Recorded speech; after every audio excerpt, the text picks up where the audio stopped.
Let's face it, we're all addicted to our devices, whether or not we're making tea, at work, or even on the toilet.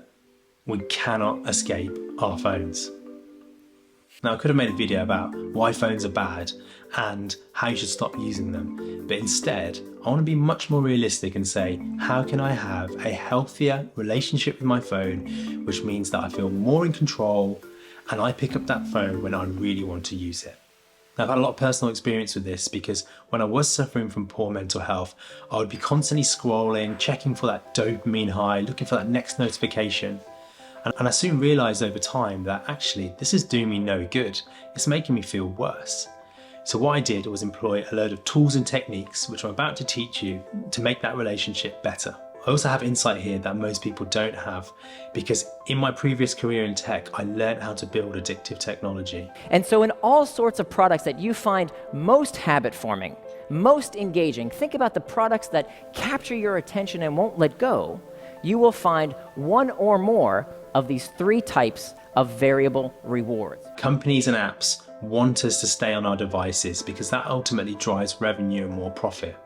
This isn't a malicious thing, but it's something that we have to personally intervene with in order to have a healthy relationship with our mobile device. So let me teach you a few tools and tricks that will make a big impact on your life. So one of the things you can do to have a healthy relationship with your phone is to keep your phone out of sight when you don't need it. Now, how many of us, when we're checking a recipe in the kitchen, end up leaving our phone on the side and 2 minutes later check yourself and think, why in the world am I on Instagram? I literally meant to check a recipe. That's how powerful our phones are. So we need to create intentionality to be able to break that habit. What I recommend is that you do two things. One is to put your phone away every time you use it. So once you have checked a recipe, stick it in a cupboard, put it in the sideboard and remove it out of sight. The second thing, and this is perhaps the most significant thing, is to move it out of the room when you're not using it. So, as an example, when I'm upstairs on my laptop working, I keep my phone in the drawer downstairs, which means that if I really need it, then I have to walk all the way downstairs and get it out the drawer to use it. Most of the time, I can't be bothered to do that. So by creating that natural friction, you're going to use your phone a lot less. Another thing you can do to have a better relationship with your phone is to use a physical alarm clock rather than your mobile phone. Now, we've all been there, haven't we? The alarm clock goes off in the morning on your phone and you're all cozy and you think, you know what, I'll just spend 5 minutes in bed checking my emails or my WhatsApps or my Slack. And before you know it, it's half an hour later, you're struggling to get out of bed and your mind is full of other people's priorities. Now, the thing to do to make a change is to get a physical alarm clock and move your phone out the bedroom at night.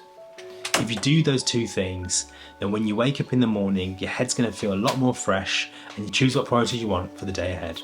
I know this is a really hard one to break because most of us, especially if we're struggling to get up for work, want to just have that sort of little dopamine boost in the morning. But once you kick off that cycle of checking apps, you're going to find it so hard to concentrate all day. So I wholeheartedly recommend getting a physical alarm clock. Now, one of the most important things to do to have a healthy relationship with your phone is to install an app called OneSec. OneSec is a scientifically proven app that's reduced social media use by up to 50%. Every time you click on a habitual app like WhatsApp or Facebook or LinkedIn, etc., it flashes up, it's time to take a deep breath and a slow interlude, which half the time I can't be bothered to wait for. I end up killing the app and not even using it in the first place. That delays the dopamine response, which means actually I'm not actually that bothered by using my phone and I end up throwing my phone in the drawer. I've done it for so many different apps on my phone. I've even done it for things like photos where I just seem to waste time if I'm bored. And what it does is just helps me look at my phone like a functional device rather than a time suck. Another thing you can do to have a healthy relationship with your phone is to take work off your personal device. Now, how many of us have added Slack or installed work email onto our phones and then be sat on your sofa or even worse in bed and you're checking WhatsApp and before you know it, you've just checked your work email and seen something you did not want to see. You then try to think to yourself, like, what do I do about it? Should I email the person back? Should I try and do the piece of work that needs to be done? But it's 9 o'clock at night and before you know it, you've had 3 hours sleep and your next day is ruined. So in order to have a healthier relationship with your device, I wholeheartedly recommend deleting work off your phone unless you really need to have it on there. You can use your personal laptop to check work email, and that's a lot more friction to just clicking on an app on your phone. And if you really need to be contactable on a device, ask your work for a work phone, which means you can keep your personal life and your work separate. I know this sounds like a lot of work, but it will make a difference to your life. Another thing you can do to have a healthy relationship with your phone is to manage your notifications. The first thing any app does when you install it is ask you, do you want notifications? Now it sounds really obvious. Yes, of course I do. But why? Why do you need notifications? Just think about it. You're sat there, you're working on something important, and suddenly your concentration is shot. And you have to spend a lot of time getting back into your work. Context switching is not good for the brain. What I recommend you do is audit your phone and ask what notifications I really need. So personally for me, again, it's the real crucial things like phone calls and maybe some to do with banking, etc. But everything else, I'm like, I don't need to know every 2 seconds that someone just posted in a group. Another thing you can do to have a healthy relationship with your phone is to audit the apps you have on your phone. Now it's so easy these days to download apps. They're usually free and they make things so simple. But sometimes simple isn't good.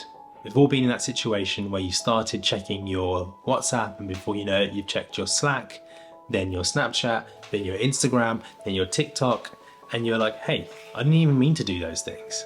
What I recommend you do is audit your device and ask yourself a question. What do I really need to have on my phone? I end up deleting so many different apps, and I tend to use my phone purely as a functional device. So maps and notes and camera. And if I really need to use LinkedIn or Instagram or anything like that, I'll actually physically install it, use it, and once I've finished using it, I'll delete it every single time. Now I know what you're thinking, that's pretty crazy, right? But it's not, because it introduces friction again. And it means that when I go to look at my phone to try and scroll to use it, it's not there. This quick and simple trick works really well. Another thing you can do to have a healthy relationship with your phone is to log out on your browser. Now we might use Facebook on our browser, we might check Instagram or even LinkedIn. Now, if every time you use that browser, your cookies are stored and therefore you're automatically logged in, you're going to keep habitually checking it. So introduce friction, make it a little bit annoying by having to type in your password every single time. This is something that's super simple but has a dramatic effect on your phone usage. One thing to do to have a better relationship with your phone is to make it boring, and you can do that by doing two things. One is by enabling grayscale, and the other thing you can do is remove apps from your homepage. These are very simple things to do, and you can always change them if you really need to.